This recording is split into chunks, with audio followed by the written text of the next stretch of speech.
do have the opportunity to enter into dialogue and to sit down and listen to each other and consider each other. And what's even better about that is that we're big enough to get noticed by other people. Welcome to Roop Town Stories. I'm Daniel. I'm Brittany. We sat down with Quincy McCourt at his shop Life in the Ville and had a conversation of many topics. Such as his obsession with Susanville, What he thinks about when he drives down Main Street, what it feels like to get out in nature. and the value of dialogue between people. We hope your curiosity grows as you listen to this episode.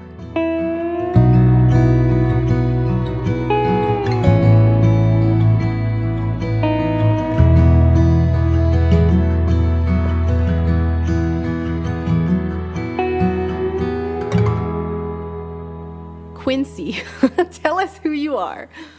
Well, when I was born, my parents called me Quincy. And so I'm just a person, basically. Pretty simple. That's true. Yeah. I don't have an exciting answer on who I am because it really seems less relevant. That said, I'm addicted to Lassen County. I'm addicted to Susanville. Every second of every day, I have a lot of fun. I'm aware that not everybody is in as good of a mood, and I think that's okay. But it's easy to look outside and just like literally walk 15 feet from here and look up at the mountains that are surrounding us and instantly be at peace. And That's right.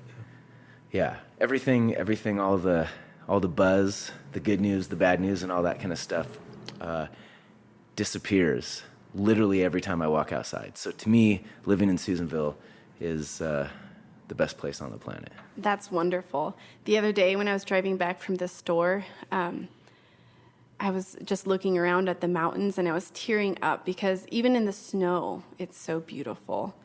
And I think everybody is at this point, we're at a point where we're tired of winter. I don't know, maybe you're not. Do you like winter?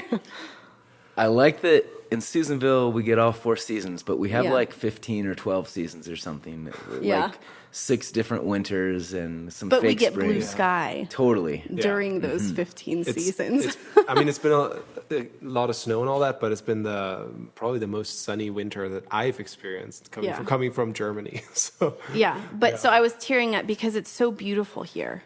It is just absolutely beautiful. Yeah, it's Yeah. definitely not dark. yeah, Yeah. that's true. By the way, we're recording this episode on March 10th. Just to give you guys a picture, we're still in the middle of winter. Yes. At the time this Oh, is the really, middle of winter? Oh, I guess Oh, it's the not back the end middle. of winter, Yeah, but it feels I like the hope middle. It'll be cold for a little bit longer. Yeah, we got 12 inches of snow about 2 days ago. Yeah. And almost all of it's melted except for the little bits on the north side of buildings and lawns. That's Yeah. right. Yeah.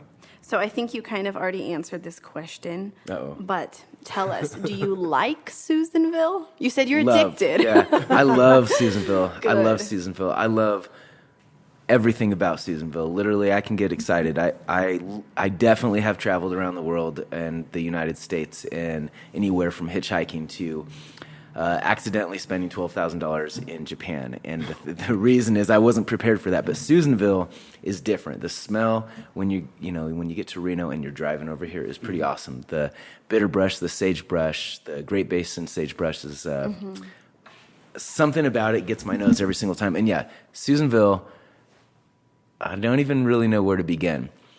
We have humans here. We have 8,900 people, and we all think differently on so many different levels. And we have an opportunity, if you think optimistically, we have an opportunity to change the world here in Susanville because we're small enough to talk to each other. We literally are. Yes. And we're big enough to get noticed. And if we want to be this, I was talking to this guy the other day, and this is why I love Susanville, is because you get to talk to people. And he was very upset with the state of the world and the U.S. and political this, that, and the other. And he said, if a solution starts with if people would only, he's like, then it's not a solution.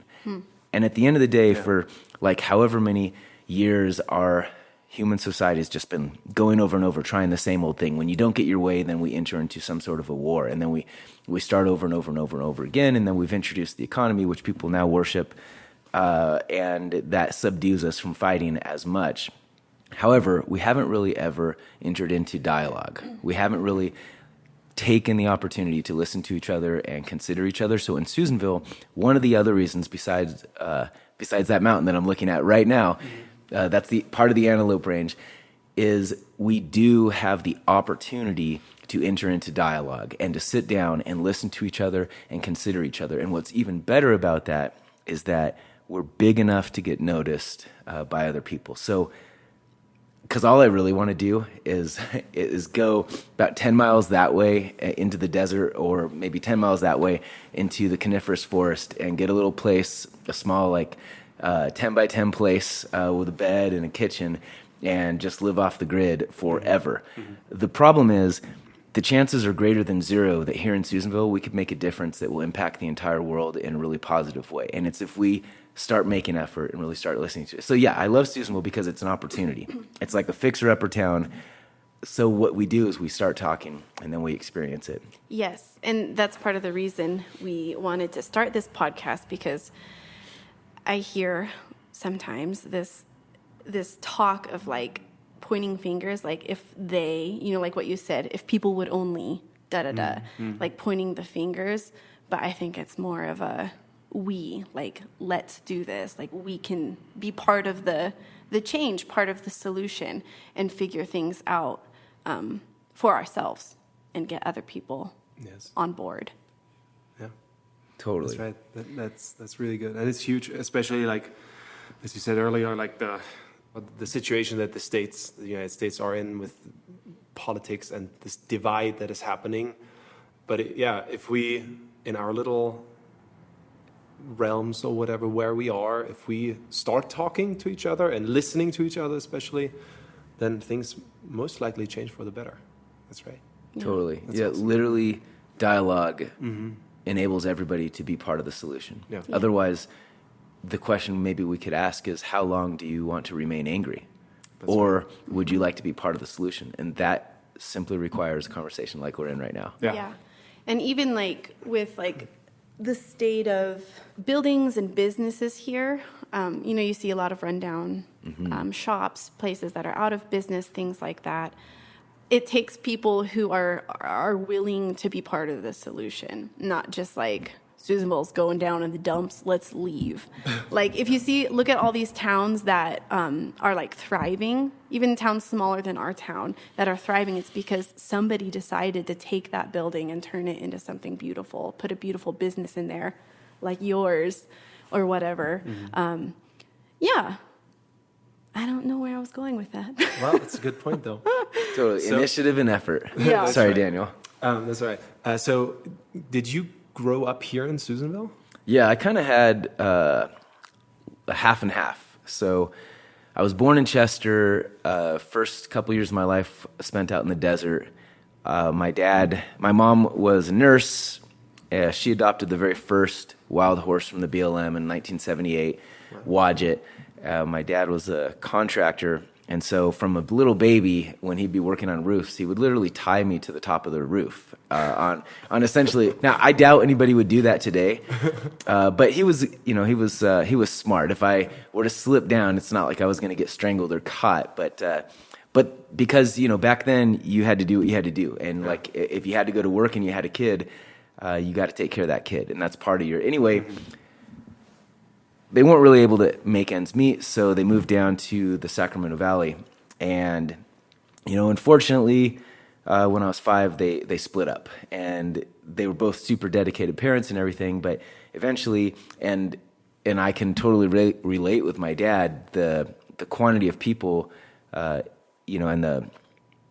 I don't know really what you call it, but the buzz of a city isn't for everybody. So he moved back up here. So half of the year I was up here, half of the year I was down in Sacramento. And so, I've got 50% of my friends are up here, 50% of my friends are down there. And, so I grew up here. I grew up here in the sense where when I lived out in the desert and I was a little kid, because we still were up here 3 months in a row, and then it would be like you take a break and you visit. And so Kermit, my brother Kermit, and I would ride our bikes from Deep Cut Road to Skedaddle, and there's this little thing, sign that says the Oregon Trail, and we'd ride down that, and it'd be miles, like 10 miles, and then we'd catch leopard lizards and horny-toed lizards and what we call blue-belly lizards, which are fence lizards, and snakes and all sorts of things. And, you know, of course, we'd go out there and we'd go shooting and all that kind of stuff. And then we'd come in here, and when my dad would have work in town, he'd just drop us off wherever we were, and we would walk to the river with our fishing poles and walk up and down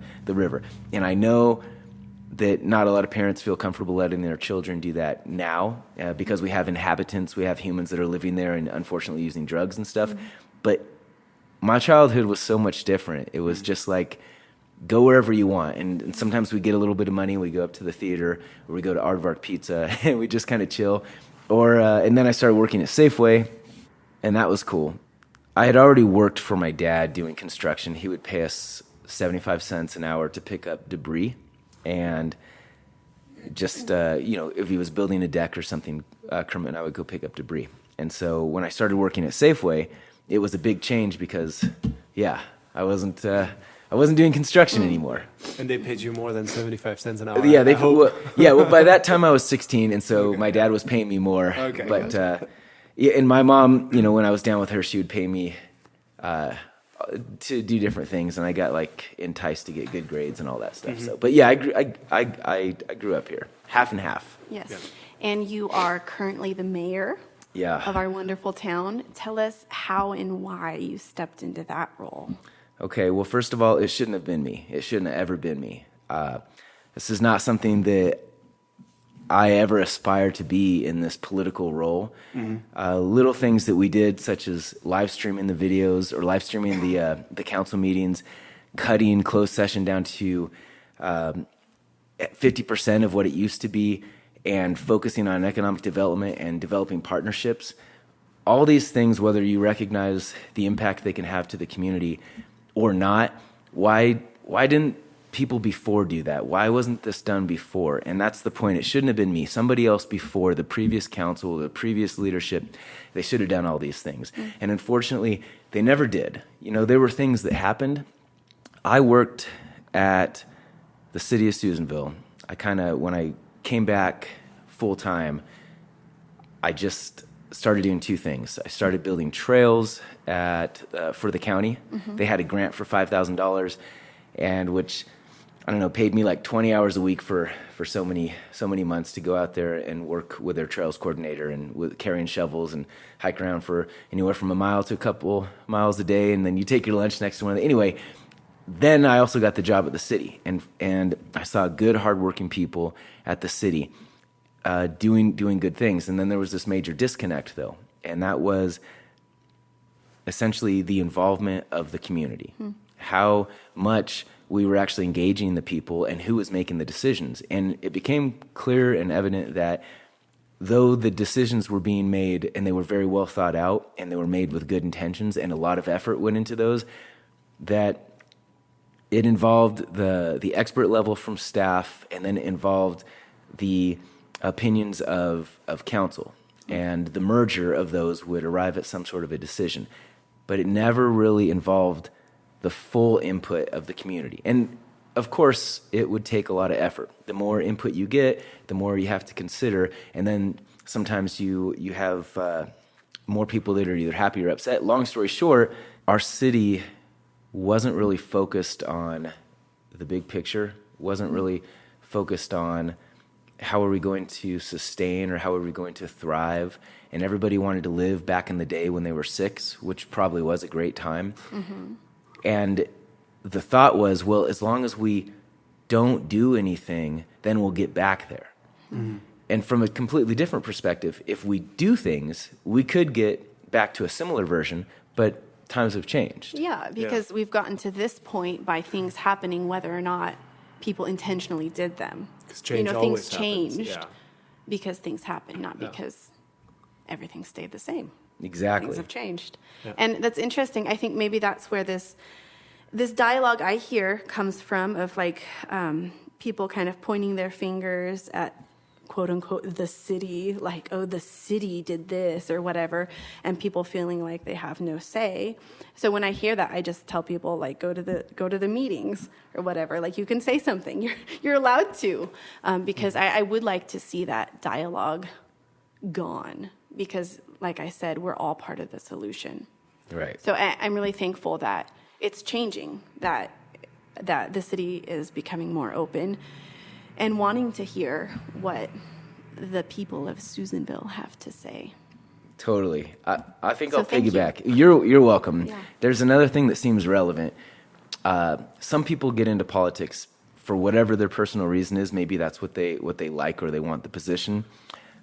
All these things, and probably why there's some people that are more upset than not. There's a lot of people that aren't upset, and they're just going with the flow and not really vocalizing because they're not angry. Mm-hmm. And we haven't done a great job as a society in teaching people the value of dialogue and entering into those sorts of conversations. So instead, in fact, we've been misled a lot by our government, by overall the world. You know, COVID kind of showed us that the people of the world don't trust the governments of the world. Mm-hmm. And that's a major lesson that hopefully presidents will listen to. Down here, I only ever wanted to do one term, and I wanted to get things done. Like, I didn't get in here to sit back and say, "Oh, here's a cap to put on, and this is a title." No, to actually just continue to get things done. And so we have done a lot of things that maybe you could say, you know, this is a tricky way to respond to this, because we've done a lot of different things that were not done before. The difference is now they're taking place, and because we didn't gradually do them as a community, and now we're trying to bring the community in and do things all at once, and it's a lot for people to handle when we have a history of our data. What we've been able to show is our economy has been draining, and now we've finally reversed that. And That's hopefully great to hear. It's good. Hopefully we can start investing into the future a lot more and being proactive. And we want to take everybody with us, like everybody at the same time. Nobody's excluded, and that's the thing. Yeah, that's what I really appreciate about you, from what I've heard you saying so far. I mean, not just here with this podcast, but in the past. Like, yeah, you're about people. No matter what they believe or how they live their life, you're about people, and that's needed, because sometimes people only want to go along with certain things if those people, the other people going along, believe exactly like them. But like, we're all in this together. Yeah, we're totally all in this together. And so from like past conversations that we've had, I know that you and your team, whatever, friends, are also very much like hands-on with issues. You're not just sitting in an office delegating people, hey, do this, do that. You are very much involved. Can you just tell us about certain things that you did with, I don't know, like cleaning up by the rivers and all these kinds of things, and just helping, helping the kids or whatever? Like, yeah, you know what I mean? Yeah. We did a lot of things, and so my friend John Chan, he worked / maybe still does now he's an RN, and he's still doing great things for the community. But he used to be heavily involved with Adult and Teen Challenge, and that's a neat program to help rehabilitate people and teach them life skills and reverse their addiction to drugs, which is a huge thing. And hopefully we can figure out how to influence kids to wanting to go the first 21 years of their lives without experiencing drugs. And then from there, they're an adult, and they'll be responsible to make whatever decisions they're ready for. So John Chan, when he was working for Adult and Teen Challenge, we had been working on the city promoting a disc golf course. And John came to me about a skate park. And most people in the position I had at the city, they would say, hey, I have this idea, you can have it. Or, this is messed up, can you fix it? And so we didn't have a lot of people. So my response was almost always the same. We don't have the staffing to do that, but I can tell you how to achieve it if you want to make the effort. And it was almost the same sort of thing. Basically, invest a little time, develop a case or a justification report, and then come to city council. You get 5 minutes, present your case, and then ask if they can dedicate staff time. And they may or they may not. Now, most people, after I explained that to them and they realized it was going to require effort, I never saw them again. John Chan and the skate kids, they took it to another level. And they brought all these kids that didn't do so well in high school, and some that did, and some that were in college, and some that were still in high school, and they met every Thursday up at City Hall in the after hours, and we worked together. got a lot happening with the skate park, and finally we're going to be able to install a pump track based on a grant over there at Memorial Park, and that's really exciting because awesome. It's awesome. Their efforts completely paid off, despite the unfortunate opposition of probably people just not making enough effort to understand their impetus and their drive. On that note, as I was getting to know John, he said, I'm also affiliated with Adult and Teen Challenge, and we're looking for things that we can do. We like to volunteer with different organizations and help out any way we can. And so the idea was, well, we're working on a disc golf course. And so if you want to volunteer, get your crew, that would be awesome. And we are also trying to clean up the river. And if you want to volunteer and get, make some impact over there. And I read his face, because what I was saying was basically treating it kind of like a project manager would. There were heaps of things to do, and he wanted and he would have done it anyway. But also I could tell that we needed to be involved. And so we went out there and spent the whole day. It was a long day. In fact, later that night, I drove out into Plumas County to do wildlife surveys until like 4 in the morning or something.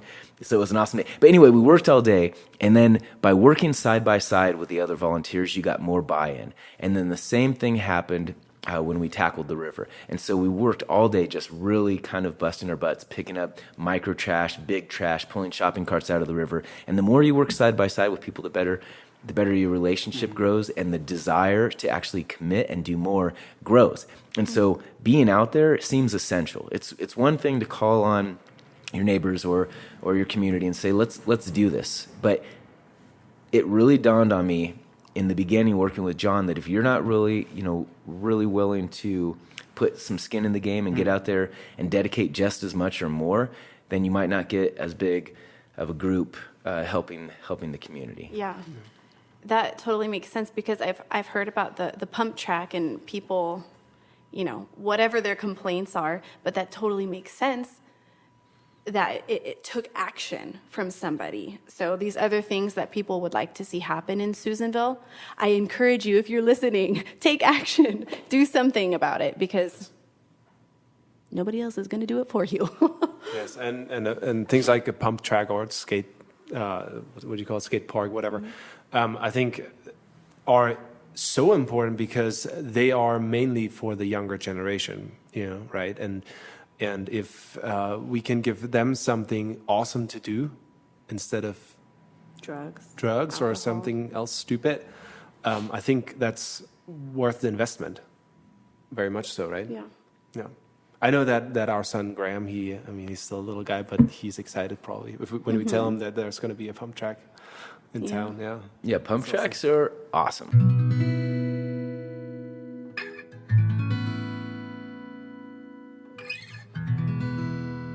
And now a quick feature from a local business. High Desert Flower Company is a female-owned and operated flower farm tucked into the heart of Susanville, California. Harvested from the fields directly to you, High Desert Flower Company grows blooms using regenerative practices, bringing you the freshest, longest-lasting, and specialty flowers that are always free from toxic chemicals.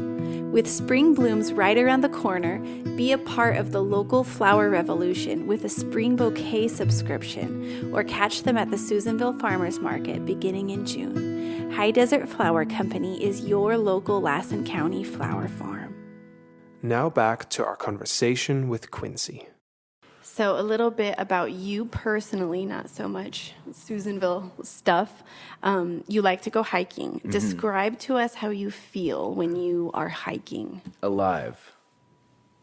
You probably want more than one word, huh? No, that's wonderful. If that's how you feel. Alive. So what's funny, when I was in 4th grade and I was learning to code on computers and stuff like that, and back then our websites were significantly different. Mm-hmm. We didn't even have like HTML5 or JavaScript or any of that. And then Nintendo and video games. And so we had the people that were 20, 30 years older than us telling, you're going to rot your brain, go out, make sure you go outside and play. So we always did. We played tackle soccer and football and anything we could. And we were always muddy, always bloody, and always just going hard, riding our bikes and being outside. Fast forward to now, and probably why hiking is such a relief is it's the same thing, only the people that were then telling us not to get stuck in a video game, which for many is a release. For many, it's very therapeutic. But back then, those same people are now stuck in chat rooms now, like called Facebook, just with better graphics, and it's easier to do, more mobile and whatnot. And the funny part is, it's totally not reality. Mm-hmm. It's not reality. Reality is when we do step outside, and that's the other. So like Lassen County is big enough; it has room to explore. It's a place where you can get lost and find yourself. And I mean find yourself. Like we have so many acres of dirt roads that you can go out there, and just trails or no trails. And then when you're out there and you're touching just the air and the molecules, and you're breathing every scent that comes in, it's beyond therapy and nostalgia. It touches you. And when you're walking, you can all of a sudden start to figure, if I want to be more efficient, if I'm climbing that mountain, you start engaging your stomach muscles and walking on your toes, and then you start paying it, and then you're focused. You're focused because you're connecting with your body, how your hands move and how you balance, whether you have hiking poles or not, whether you're carrying a load, when you need water, when you're dehydrated, when you're like super full of energy, and all those things. And then when you sit down, and if you're with good friends, that's even better. If you're by yourself or with your dog or your partner, that's those are all completely different experiences. And then you have an opportunity to just be quiet and listen. And the birds will tell the story, and the wildlife will tell the story, and the whistling of the trees, and the sunlight will even come, and the ice will start to like crack and melt and drain. And all these sounds come up, and then the tiniest flutter or flurry or anything, to me, it's what reality is, and it's what, unfortunately, has been forgotten. Some people call it nature deficit disorder, which you would think wouldn't even exist here in Susanville, but there are, I don't know the percentage of people, but don't know all the trees, which you don't have to know all the trees, but there's been studies that say kids know more logos of fast food restaurants and toys and this, that, and the other than they do know even the trees that grow in their own town. And so we could argue the value of understanding the labels of trees, but the difference is you can reset and recharge literally by making effort and tiring yourself out, climbing a mountain and getting to the top and getting cold and getting hot and experiencing what really is. Otherwise, we're stuck in a construct. Yeah. Brittany and I are talking about it all the time, just getting out.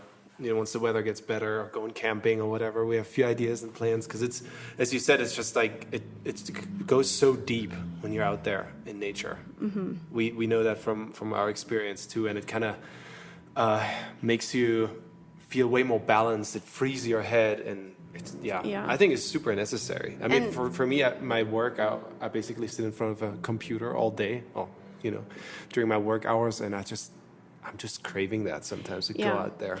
And I don't know if it's just me, but there's something about this area that I feel possession over. Maybe you feel that way too. I mean, I miss the nature in Germany. It's a lot different, more leafy and moist and lush, but there's something so beautiful about it here. And we talked a little bit in the last episode with Susan Cuso about how Peter Lassen was buried under his favorite ponderosa pine. And I loved that so much because, I don't know, there's just like, when you love a place, you just claim ownership over certain parts of it. Like I have certain parts that I like that are very dear to me. Maybe I don't go to them a lot anymore, but they're very dear to me. I'm about to start crying for some reason. And I think there's a lot of space for people to claim their own spots here. Yeah. So if you had a day just to yourself, just you, and you have all the whole day, is that something you would do, like go hiking, or how would you spend a day just by yourself? Yeah, it depends on how much mud or lack thereof, but yeah, I can think of a couple things without even really trying. I'd probably drive out to Skedaddle and just hike. I'd have a straw hat on, make sure I have enough water, maybe some snacks, but summit a little bit, but hike the ridge, hike the saddles, and just walk into Nevada. And that's what I would do. Or drive down to the end of Deep Cut Road, go past the BLM gates, walk along the little green belt in the stream back there, check out the petroglyphs back there, and try and figure out what they mean. Those are definitely two. There's about heaps of other things you could do in this county, but first is skedaddle. I haven't been out there in a couple months, mostly because it's been so snowy. Courtney and I took a trip. I crashed a drone out there, and so we spent a lot of time in the snow out there on the east side of the mountains, right before Nevada, trying to find it, and so it's still out there. Can you think of a recent moment in which you felt totally and utterly happy? Yeah, in this moment right now, I am totally and utterly happy all the time. Probably just because of my version of utopia, the chances are greater than zero, which means it's not impossible. So it's there's a feeling of striving towards something, I guess, that makes you happy. Some people call it purpose. I don't know if that's totally what it is, but yeah. Now I have had moments where, I'm not totally utterly happy. Those things happen, but they don't last for very long. They don't last. You see me look at that mountain right now. I'm literally looking at that mountain and a variety of trees and snow and blue skies. Yeah, we have blue skies here. Yeah. Oh yeah. It's as if we're on a cruise, and that's what it is. We are, and that's why. It's like, okay, so say you want to get on a cruise and go on some big fancy ship and go to Alaska and eat the food there or something like that. We are, and that is our view. And the way I see it, we are on a spaceship, and we're all on it together, and we may as well take care of it, and we may as well work together to do so. And right now, we're traveling around a big star, and every night it's a little bit different, and the clouds are a little different, and sometimes our terrain seems sedentary, but there's so much movement. All you have to do is literally pause and notice. And so, yeah, I'm utterly, completely happy right now. And the two of you are smiling, so that only adds to it. Yeah. That's probably not the answer you were looking for. No, that's perfect. That is perfect. That's great. That's right. So we have a couple more questions. What do you think about when you drive down Main Street? Or up. Or up. Along Main Street. Along Main Street, or any street for that matter, in Susanville. Yeah, opportunity. What we could do if we had people walking up and down Main Street, maybe picking up litter or painting their buildings or sweeping in front or shoveling the snow and just thriving and having fun. And if there were places to sit along Main Street and enjoy, and if the traffic was significantly slower or maybe more narrow or something like that, I think about all of the opportunity that we have presented to us in every moment, and all the different things we can do, and that we benefit by going back into dialogue and talking to each other and hopefully inspiring somebody to start their business. And at the end of the day, we have a very low threshold, a very, very low barrier to entry if you want to start a business here. It's not that expensive. That's good to know. Is that unique here in California? Or Susanville. Depending on your perspective, most people I talk to say that California is very difficult to start a business. And there's a lot of truth to that. Anytime a group of people get together, form a society, and generate rules are hard because they require effort. And if you don't agree with rules, then it's another reason to be bothered. So it does seem unique, though, because Susanville seems like a very affordable place to live. And even though when you get into that conversation, that depends on who you're talking to, because they may argue, yeah, well, the food's more expensive. Maybe the rent or to purchase a house is less, but the fuel costs more, the food costs more. There's not much to do for entertainment, so maybe you're leaving, or there's so many different ways to look at it. That said, if you can figure out how to sustain, and then you want to be better today than yesterday and just take baby steps towards your investment and grow your business, not overnight, but a little bit more today than you did yesterday, it's possible and it's doable. And I think it may be unique to Susanville. In fact, I definitely think it's unique to Susanville. This is a place where somebody can come in and invest, and they don't have to invest. So I may have to digress a little bit, because we have unfortunately been misled by our government. And I don't think it's all intentionally to try and control us or for people because they're bad and necessarily evil. There may be some of that. But, and I know we were talking kind of before this turned on. So the truth though is we're really not as independent as we think. We're a lot more dependent. We're more, as a society, we're very dependent. It's like you get a couple choices for a political party if you want to join that club or not, rather than working together. And we wait for the leader or whoever that is to come and put the rules. But really, we can be the leader together. If we were more independent, we would not be so fearful to avoid, we would enter into dialogue and we would learn from each other, and we could form rules that make sense for all of us, like especially here in Susanville. Mm-hmm. And if we were more independent, there would be more dialogue. There would be more listening to each other and more considering. So back to the idea that, is it unique that we have a low threshold to entry for business? It does seem so. It really does seem that it's unique here. Yes. I think that's the thinking for yourself, especially when it's about political things or whatever, is really an art that you, I think you need to learn it from when you're a child. I think, like that's a... Yeah, it's interesting because especially me having lived in another country and then coming back to America, I see how it feels like Americans are obsessed with labeling themselves and being so unique and individual, but actually they're not. In the way like of what you were explaining, they're just following the lead of the quote unquote leaders and things like that. I'm not trying to offend anybody by saying that. It's just something that I have noticed.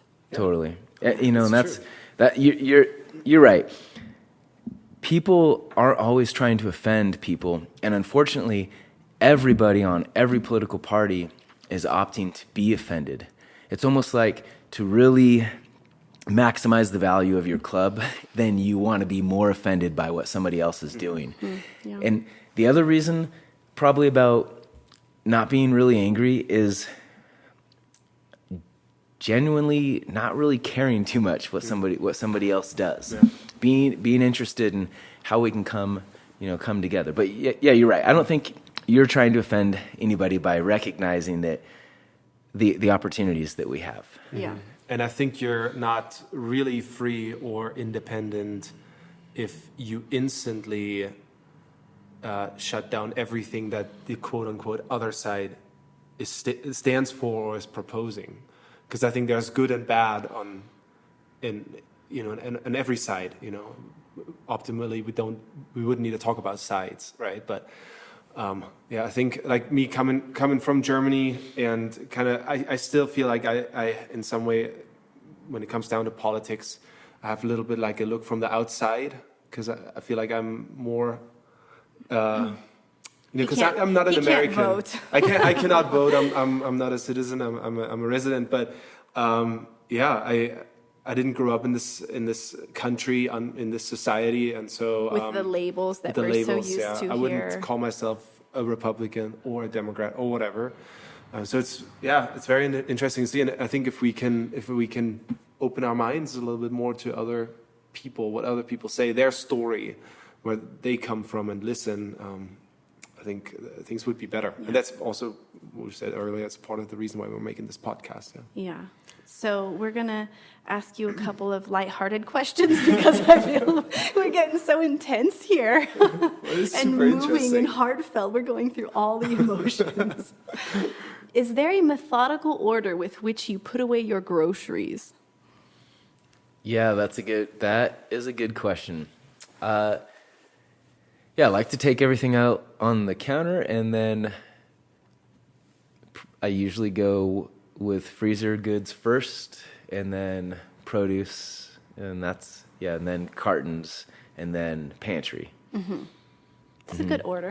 It is, yeah. And I'll take the chocolate bar and set it aside, usually open it while I'm doing that. Right.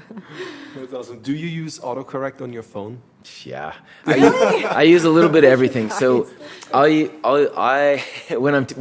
texting is taking place, I'll speak and do the talk to text, and then I allow autocorrect to work whether I'm using my fingers or not. But 95% of the time, so 19 out of 20 times, I'll have to reread it like 20 times and redo everything. I'm not super satisfied with autocorrect or not, but I'll use the feature. Yeah, That's so Brittany interesting. I doesn't at all. cannot stand it. I feel like it makes my life worse. It's part of it does. Changes it to what you don't want it to be, and And then and if it happens too fast, I don't know.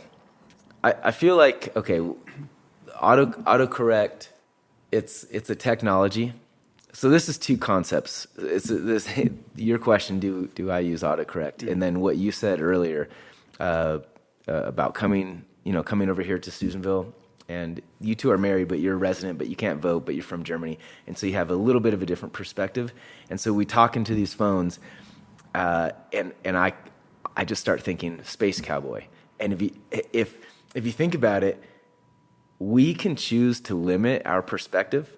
Like, we don't ever have to text or use a phone. I have plenty of friends that still have flip phones, but the majority of what we focus on, it's like we get stuck, and it's very limited. Whether it's Republican or Democrat, or whether it's this, that, or the other. But your perspective, obviously, there's phones in Germany, but if you think of it in terms of a space cowboy, and you're traveling in a spaceship, technology is going to be way more hopefully advanced because you're flying around in a spaceship. You can just talk to it like an AI car, and you're going from planet to planet to planet. Technology is going to enable that. And if you recognize that every planet is going to have completely different politics, or maybe not even any politics, your mind by default is going to be using the tools available to you, and your mind is going to be open. Because here, we haven't realized that all we have to do is open our minds and explore. Yeah. And so autocorrect probably is frustrating sometimes because you know exactly what you want to say, and it's trying to predict based on habits and patterns of others. But we're all under this veil, this predictable realm, and it's very limited. And if we just slow down and we consider literally everything, we can be space cowboys where there are not limited options. Yeah, and it just takes a little bit of effort, I think. Yeah. I remember a situation recently where I was, I just couldn't understand why these certain people, thought or they were acting, whatever the situation was. And then after a while, I was like, I actually took time to think about it and have grace on this situation. And I was like, maybe it's because of this, this, this. And it made sense. And it wasn't such a big deal in my heart anymore because I took time to think about it. Why are you looking at me like that? He was gazing into your eyes. Listening to you. All right. So this is a question, actually, that you came up with like weeks ago when we told you we were going to do a podcast. And the question is, what do you do at night? Oh, cool. Remember that? Yeah. So you want to know what I do at night? Well, there's a lot that I do at night. And how do I answer that question? So it really depends on what happens. Sometimes we have meetings with people at night. Sometimes we cook dinner at night. Sometimes before we go to bed, we might watch a little bit of some sort of a show or something. I've recently started turning on static to fall asleep. I found myself in some insomnia. I like to connect with my partner in every way that's possible, as much as possible. And that happens often at night. And I like to drink water before I go to bed, and I like to try and pee before I go to bed. I like to pee outside. I don't know if this is too X-rated, but that's one of the things about Susanville that's, I think, pretty cool is most of our yards you can go outside in privacy. Yeah, that's how one of my friends potty trained her son. Pee outside. He does it in the toilet now, but he just went outside and he peed. Totally. Yeah. And then, stare at the sky. If it's not unbearable, if our house is super warm in the winter, and then we can walk outside and the sky is clear. Last night, did you all know that there was like a rainbow in the middle of the night? Really? Some people call it a moonbow. I don't really know what the term is, but there's a couple local people that took some pictures of it. Wow, and I want to see that. Yeah, it's pretty cool. It's pretty awesome. neat. Yeah, on the topic of night skies here, I haven't been to other very uninhabited, is that how you say uninhabited places? Like the far reaches of Alaska or something, but the night sky here is beautiful, especially if you go like to the top of the mountain. Like Daniel had never seen the actual white part of like the Milky Way before we came here. Yeah, like a couple months ago at the top of the mountain, we stopped. Yeah. It was like 9 p.m. He was amazed. Yeah, because in Germany is like so populated everywhere. There's cities or little towns, villages everywhere. So you always have some kind of light pollution, and it was awesome seeing the sky like that. It was. Yeah, and it really even looks awesome from in town too. So Kermit and I used to spend every night during the summer outside on this deck, and this is out in the desert. It's about 36 minutes from where we are right now, and that's where we lived. But we would literally sleep every night that wasn't raining, and if it was raining, we'd stay up and listen to the thunder and watch the lightning, and it was awesome out there in the desert. And we saw explosions in the sky just from different showers that were awesome, and only one that I really remember that was super brilliant, but shooting stars left and right, and constellations, and clear open spaces without the light pollution. Yeah, I am trying to remember if there was anywhere in Germany that I actually got to see the night sky, and I think there was, but it was right up next to like Denmark, and I don't even remember the name of the highway, but I feel like that also didn't have a speed limit on that highway. Well, then it was a German autobahn. Yeah, that's right. Yeah. Every other country has speed limits. Germany doesn't. At least in some spots. Yeah, in some it's spots. Not like you can go whizzing, flying by everywhere on the autobahn. There are more and more speed limits, and unfortunately, but I guess it's better for the environment if people drive slower. Yeah. What is something you would like to say to everybody? Like something you wished everybody lived by? And I think we've kind of touched on that already, but is there anything else you want to add or reiterate? Yeah, that's a good question. And we have touched on a lot of things. So maybe I'll process that for a second, maybe I'm just stalling and processing at the same time. It's something along the idea that our opportunity in this community is really great. Even though we have challenges and we have areas that require improvement,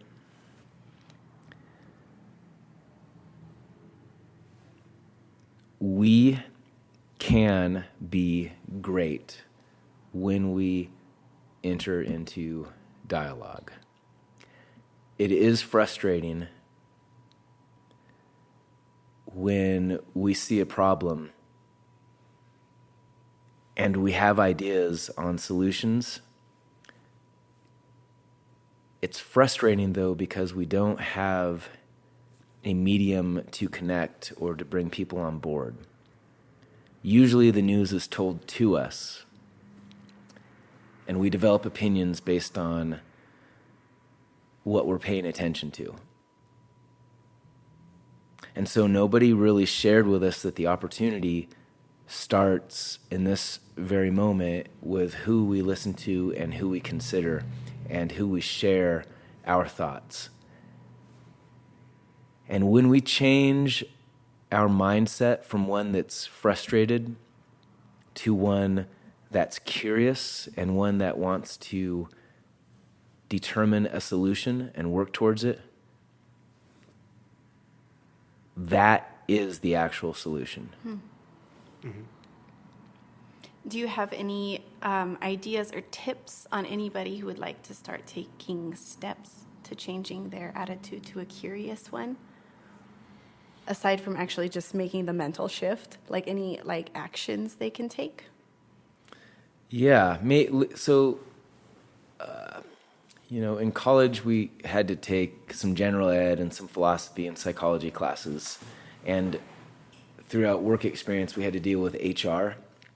And I've been married before, and we saw some counseling before we unfortunately broke up.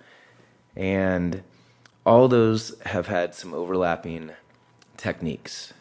It's different for everybody. And I've also read a lot of different books on business strategy and self-help. And last 5 years, I've been reading a lot on economic development and business development, which is also what I went to school for. Mostly it was international business, kind of with a lower level emphasis on computer science, which was great because it brought in the relationship tables. And so where I'm going with this is there's an overlap of what all the counselors and the teachers and the books try to do first. They try to convince you first that there is a need.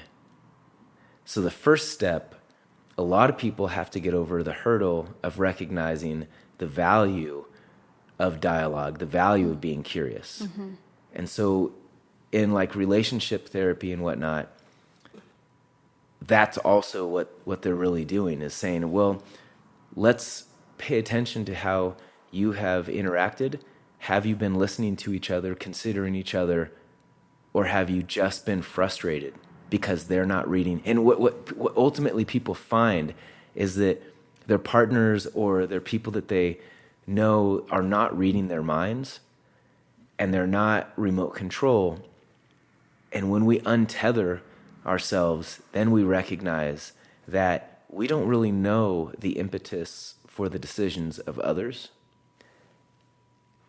And that's when we kind of take that leap to curiosity. Mm. And so once they convince people that there is an opportunity, that there is something to do, that maybe their patterns were not the most beneficial towards their relationship, then they can get to the healing part. And the healing part is usually as simple as slow down. There's all sorts of techniques. Tap yourself on the leg multiple times, keep a beat, or focus on your breathing every single time you inhale, every single time you exhale, and really focus on the message, really focus on listening, really focus on understanding and empathy to the highest level that you can. And that's the healing process. So the tip is, I wish there was a way to connect music to it, because there's a point where people get it. It's just recognizing that, and maybe it's this, because this is a common saying. It's the one about insanity, when you're doing the same thing over and over but expecting different results. Mm-hmm. If we were to stop for a moment, we may recognize that much of what we do is insane. And so if we're open to trying something different, one that makes sense, one that actually involves what's inside the two of you, I don't know that. I don't know why you do what you do. That desire to all of a sudden become curious will help me understand and help us enter into dialogue. And so hopefully it's just the idea that people might not want to be insane, and recognizing that we are. And I do want to ask one more question. Totally. That is not about that. Tell us about your shop. Okay, so this is life in the Ville. In a nutshell, this is our dedication to Lassen County and Susanville, our home, and we make things. We make things out of wood. We print shirts that we design based on our experience here, mountain ranges or trails, We've got a couple local artists. Everything has to say Susanville or Lassen County in some creative way, shape, or form. And it's got to be really high quality, interesting, and useful. So this is a chance, hopefully, to help get people excited about Susanville, both here and far away. And yeah, this is not something that we intend to get rich quick or even at all, but it is something that seems very beneficial to our community, to have a place where you can go and actually get something that represents where you are, where you're living, and you can show your family and that kind of thing. So Yeah. Yes. Like when his family visits, we'll be so happy to bring them here and show them all this awesome stuff in here. And they already have a few Yeah. things from your shop that we sent them For for Christmas. Christmas. So yeah. sweet. Yeah. There's a lady we know and her daughter. They were so excited when they found your shop. They put it on Facebook. They were so excited. And then we showed them his beanie that he has from here. Yeah, and so I think the passion that you guys are putting into your shop, it shows in how other people are reacting towards it. They love it, at least as far as I can tell. They Sweet. love it. I love it here. Every time I come in, there's like new awesome stuff. That's because we're making it here.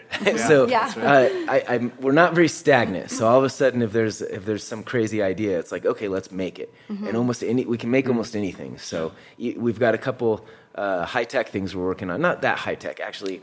It's very low tech, but like Bluetooth speaker boxes and things like that that can connect to your phones. But we're custom making that out of some scrap wood that we've got, and then magnetic knife racks that are a lot of fun. It's just magnets and speakers and coiled wire and Bluetooth.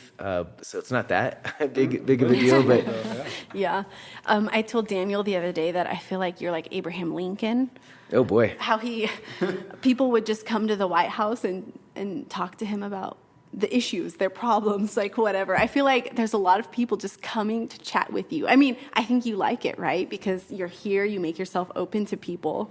But I think in that way you resemble Abraham Lincoln. Sweet. Yeah. Well, that guy was pretty cool. Yeah. Thank you. So Quincy, thank you for taking the time, talking to us. It was very, very interesting, fun, and insightful. And also thank you for everything that you do in the community. You're Yes. welcome. Thank you. And yeah, if anybody wants to take action and do something and Get curious. and improve things here in the community, I'm sure you're also free to talk to those people, right? Totally. Yeah, let's talk.